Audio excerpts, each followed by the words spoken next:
English Tech by Ubaid, your English learning partner. अस्सलाम वालेकुम students, welcome to Intech with Ubaid Wasi. Student, जैसे कि आप जानते हैं लास्ट लेक्चर जो मेरा था वो था प्रेजेंट परफेक्ट।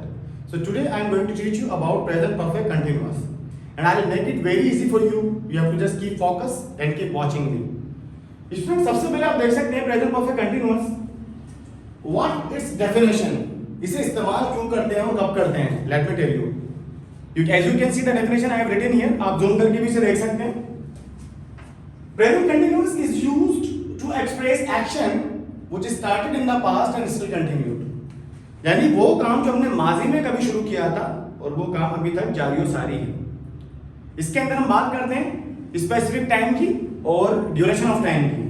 जैसे कि आप देख सकते हैं यहाँ पर इसका formula subject plus have been, has been plus for form plus object plus since and for. इसी तरीके से जुमलों को आप बनाएंगे। और सबसे पहले मैं आपको बताता चलूं कि सिंस और फॉर इस्तेमाल कहां कहां होते हैं, आपके लिए और आसानी हो जाएगी। As you can see, since is used for a specific time, यानी पॉइंट ऑफ टाइम के लिए इसको इस्तेमाल किया जाता है। फॉर एग्जांपल, अगर आप बात कर रहे हैं कि मैं सुबह से कुछ कर रहा हूं, हम मंडे से कुछ कर रहे हैं, या हम जनवरी से कुछ कर रहे हैं 2003 से, यानी कोई भी स्पेसिफिक टाइम 4 बजे से 5 बजे से, जुमेरात से, जुम्मे से, हफ्ते से, एग्जैक्टली टाइम के लिए हम इस्तेमाल करते हैं since.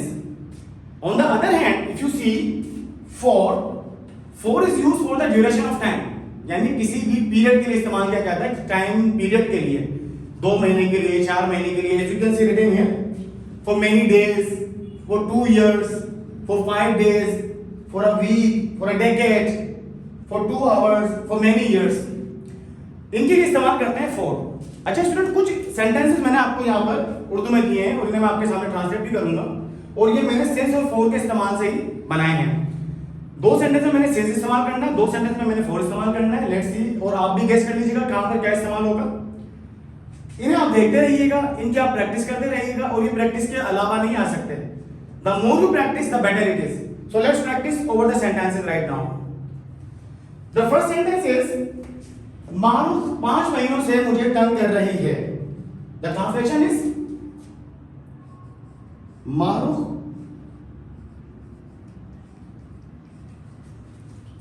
has been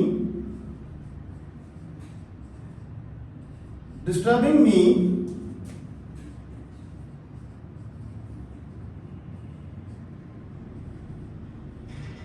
for 5 years, for 5 months.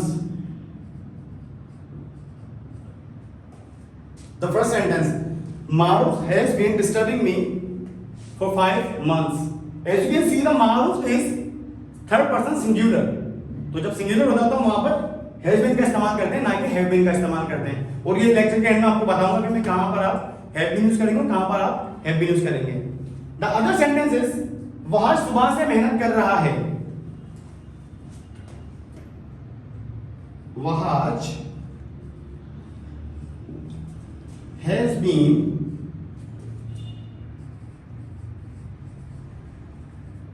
working hard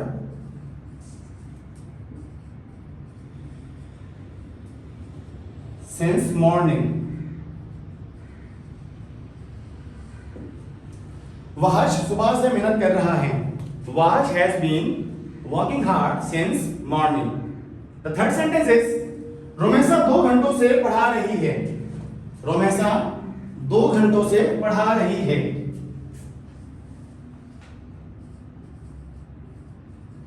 Romesa has been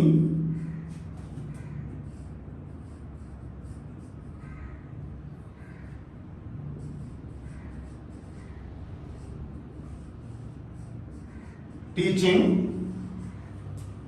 for 2 hours, for 2 hours। Romesa 2 घंटों से पढ़ा रही है। जैसे कि आप देख सकते हैं, मैंने पहला सेंटेंस बनाया, उसमें मैंने बात की 5 महीनों से।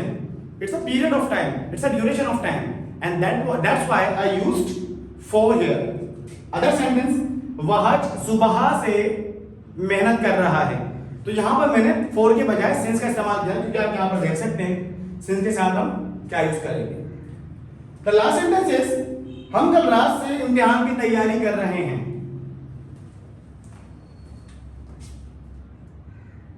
We have been preparing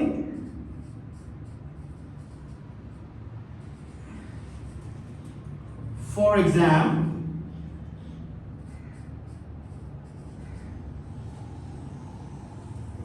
since last night.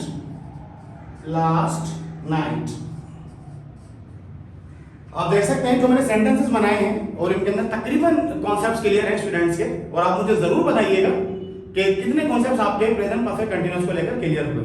और अगर कुछ भी परेशानी हो, इश्यूज हो, आप मुझे कमेंट में बता सकते हैं. जब कोई टॉपिक आपको समझना हो, आप वो भी मुझे लिख सकते हैं कि टॉपिक समझाना है. अच्छा चलो मैं आपको बताता हूँ कि सिंस हैव बीन और हैव बीन कहाँ इस्तेमाल होंगे. For example the subjects are plural like I, you, we, they और any plural noun आप इनके साथ have been का इस्तेमाल करेंगे.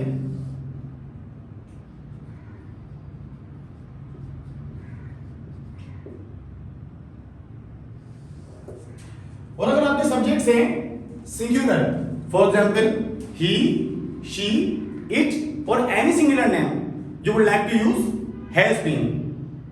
I hope कि आपको आज का मेरा लेक्चर समझ आया होगा. और मुझे बताइएगा अगर आपको समझ नहीं आया, कमेंट लाजमी कीजिएगा, बताइएगा मुझे. और कुछ सेंटेंसेस मैं यहाँ पर उर्दू में ट्रांसलेट दूंगा कमेंट्स के अंदर, आपने उन्हें इंग्लिश में ट्रांसलेट करके मुझे जरूर बताना है. और ये मुझे जरूर बताइएगा कि आप कौन कौन से मुल्क से, सिटीज से मुझे देख रहे हैं. मैं आपके कमेंट्स का इंतजार करूंगा. Thank you so much. Allah Hafiz.